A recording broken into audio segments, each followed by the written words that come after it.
इस्लाम इजाजत देता है कि घर से बाहर निकलो, आग को बुझाओ, हर आदमी अपना आधार कार्ड सही तरीके से बनवाए। ये मत मानिए कि सिर्फ मुसलमान टारगेट है। मुसलमान तो पहला टारगेट, दूसरा टारगेट दलित है, तीसरा टारगेट ट्राइबल है, चौथा टारगेट ओबीसी है, पांचवा टारगेट गरीब है, और आखिरी जो मुद्दा है वो ये है कि कैसे इस देश में मनुस्मृति लाया जाए और सारे लोगों को पढ़ाई से रोका जाए और इनके शासन को सदियों सदियों तक जारी किया जाए। ये मुद्दा है। एक्शन क्या होना चाहिए? प्लानिंग ये है कि जिस तरह से इन्होंने मास डिसइंफ्रेंच करने की आपको कोशिश की है, आप अपने को इनफ्रेंचाइज करने की कोशिश कीजिए। कैसे इनफ्रेंचाइज करेंगे? अपने सारे वोटिंग डॉक्यूमेंट्स को प्रॉपर तरीके से सबसे पहले बनाइए। आज ही जा करके हर आदमी अपना आधार कार्ड, अपना इलेक्शन आइडेंटिटी कार्ड, बाकी सारे कार्ड्स सही तरीके से बनवाए। जो आदमी घर शिफ्ट करता है, शिफ्टिंग के बाद मैंने किताब लिखी है, उसमें कहा गया है कि अगर एक दलित और एक मुसलमान अगर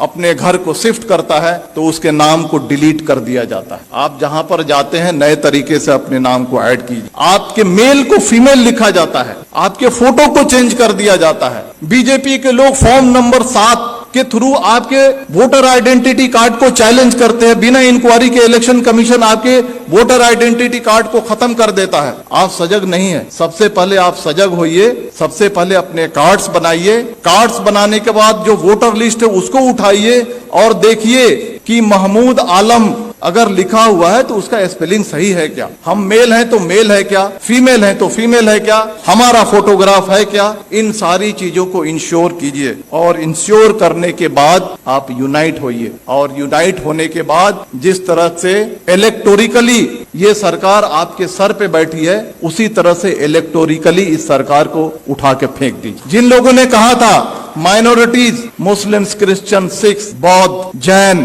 पारसी 19.6% है, लगभग 20% है। दलित 16.5% है, कितना हो गया? 36.5%। ट्राइबल 8.5% है, कितना हो गया?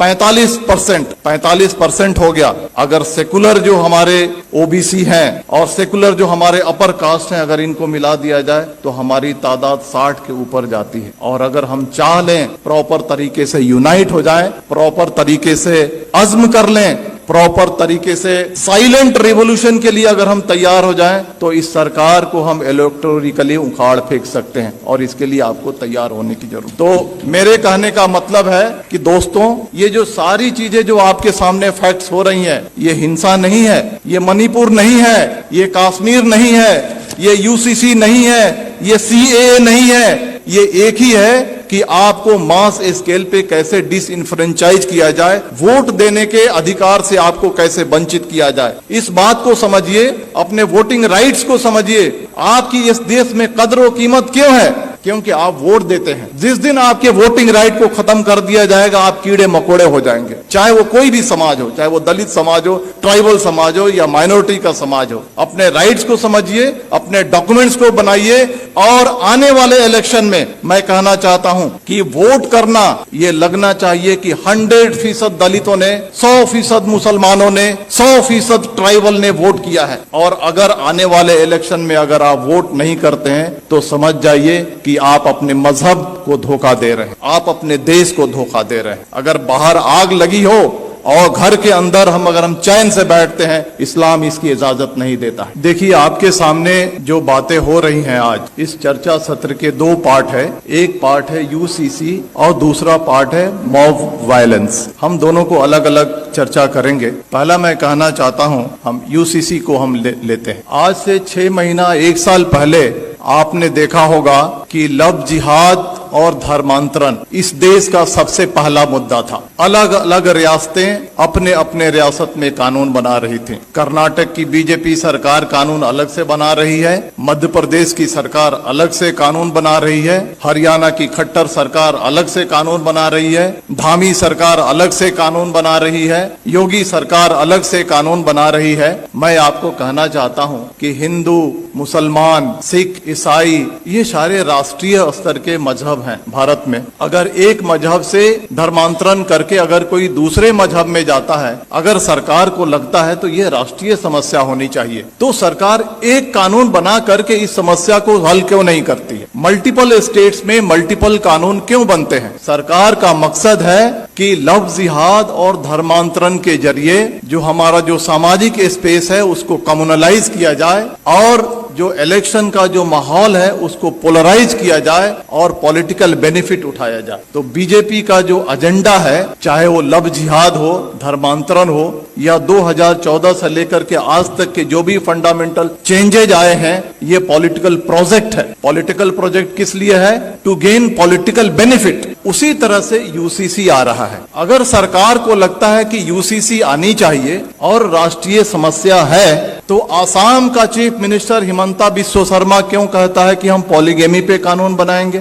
धामी सरकार उत्तराखंड का क्यों कहता है हम यूसीसी पे ड्राफ्ट लेकर के आएंगे? आप देखिएगा मेरी बात, यू मार्क माई वर्ड, कुछ दिन के बाद योगी सरकार अलग ड्राफ्ट लेकर के आएगी, कुछ दिन के बाद मध्य प्रदेश की शिवराज सरकार अलग ड्राफ्ट लेकर के आएगी। और इसका मकसद है कि ये उनका पॉलिटिकल प्रोजेक्ट है। और पॉलिटिकल प्रोजेक्ट किस लिए है? समाज को पोलराइज करने के लिए। अब सवाल उठता है कि इसका मकसद समाज को पोलराइज करने के लिए है, तो हमें क्या करना चाहिए? जहां तक यूसीसी का सवाल है, बड़े बड़े वक्ता, बड़े बड़े दानिश्वर कहते हैं सबसे ज्यादा जो नुकसान होगा वो क्रिश्चियंस को होगा, सिख को होगा, ट्राइबल्स को होगा, दलित को होगा। हमारी जिम्मेदारी है, सरकार देखिए 2014 से लेकर के आज तक जो चाहती है वो करते आई है। अगर वो चाहेगी कि यूसीसी लाएं तो हम रोक नहीं सकते हैं, लेकिन हम जो कॉन्स्टिट्यूएंट्स जो उनको वोट करते हैं उनको ये एजुकेट कम से कम कर सकते हैं कि ये जो है आपको बर्बाद करने के लिए लाया जा रहा है। इसके कॉन्स्टिट्यूएंट्स कौन है? ट्राइबल्स हैं, दलित हैं, मुस्लिम्स हैं, अदर माइनॉरिटीज हैं। इन सब को हमको एजुकेट करना है कि आपके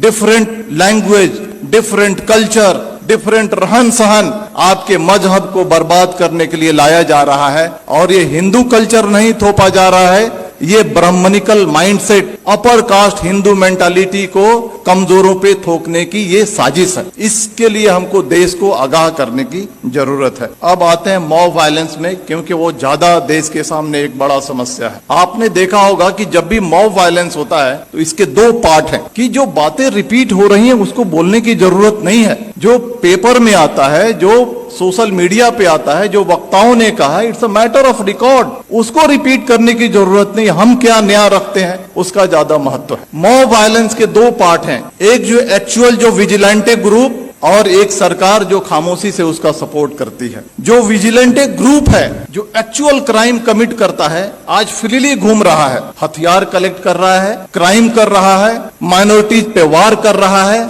और उसको कोई छेड़ने वाला, कोई अरेस्ट करने वाला नहीं है। दूसरा जो पार्ट है आज की सरकार कितनी भी मॉब लिंचिंग हो जाए, मणिपुर हो जाए, नू हो जाए, पुन्हाना हो जाए, झिरका हो जाए, ट्रेन में फायरिंग हो जाए, दंगे हो जाए, सरकार जबान नहीं खोलने वाली है। सरकार चुप है। सरकार इज मेंटेनिंग साइलेंस। और साइलेंस को क्या कहा जाता है? साइलेंस को, खामोशी को रजामंदी कहा जाता है। सरकार वायलेंस को रजामंदी दे रही है। सरकार रजामंद है कि वायलेंस किया जाए। इसके दो पार्ट हैं, जो विजिलेंटे ग्रुप हैं और जो सरकार है, इनके मोटिव में फर्क है। जो विजिलेंटे ग्रुप है उनका मोटिव है कि हम जो कमजोर हैं उन पे हमला कर रहे हैं, उनको सबक सिखा रहे हैं, उनको तकलीफ में डाल रहे हैं और बहुत खुश हैं कि तारीख में इन्हें हमको सताया था। ये बात सही है या गलत, इसकी अलग चर्चा की विषय है, लेकिन इन्होंने हमें तारीख में हमको तकलीफ दी थी, आज हम इनको तकलीफ दे रहे हैं। वो खुश है। वो इलिटरेट, कम पढ़ा लिखा आदमी जो विजिलेंटे ग्रुप है खुश है। लेकिन जो सरकार,